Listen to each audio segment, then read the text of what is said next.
Күзүндө боло турган шайлоо эң негизги биздин маселе. Ошого даярданып калышыбыз керек. Жаш балдардан команданы түзүшүбүз керек, дагы элге деген көрсөтүп, элдин ишенимин алып беришибиз керек.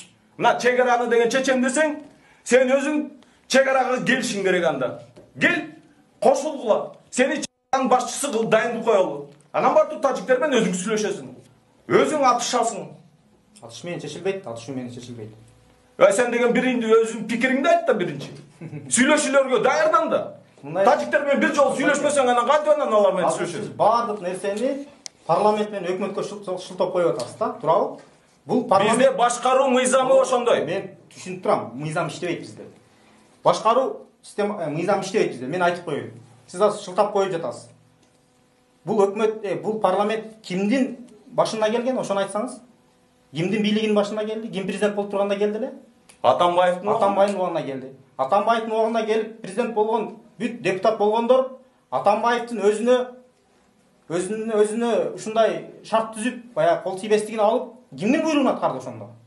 Парламент кимдин буйругун аткарып атат? Сиздин оюңузча. Атамбаев абадалып келген болсо, анда дагы ким буйругун аткарып атат? Ойлосоңуз ошону. Атамбаев ошентип башкарганда.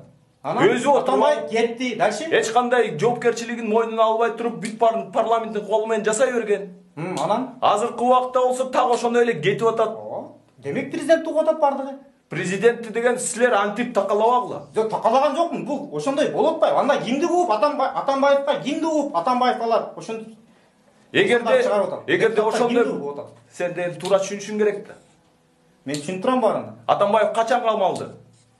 Атамбаев камалды. Качан? Жээнбеков келгенден кийин камалды. Ошодо. Ошо, анан түшүнүп атасың да. Түшүнүп атам. Бийлик учурунда дагы азыр өзгөрүүлөр болуп атат. Кечиресиздер мырзалар, сөзүңүз каралжы. Максат мырза, сиз азыр айтып атпайсызбы? Бул жерде президенттин эч кандай тиешеси жок, өкмөт анан парламенттин күнөөсү депчи, бул жерде өлкөдө болуп аткан окуялар, ал эми президенттин эмнеси менен, чечкиндүүлүгү менен азыр жана коррупционерлер камалып атат, антип атат, мынтип атат, дегентип атат. Бир суроо. Жогорку кеңештин депутаттары өздөрү моюндап атат, ошто парламентке жогору жактан 7-кабаттан деп алар ачык эле айтып атат. ТМЗден тапшырмалар келип атат, силер ошону аткарып атасыңар деп атат. Анда бунда кандай болуп калат? Жанар Акаевдин эле сөзү.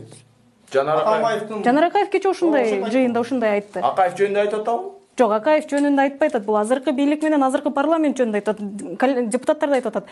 Силер жогору жактан келген тапшырманы аткарып алып отурасыңар деп атат. Анда сиз айтып аткан маселе кандай болуп калат?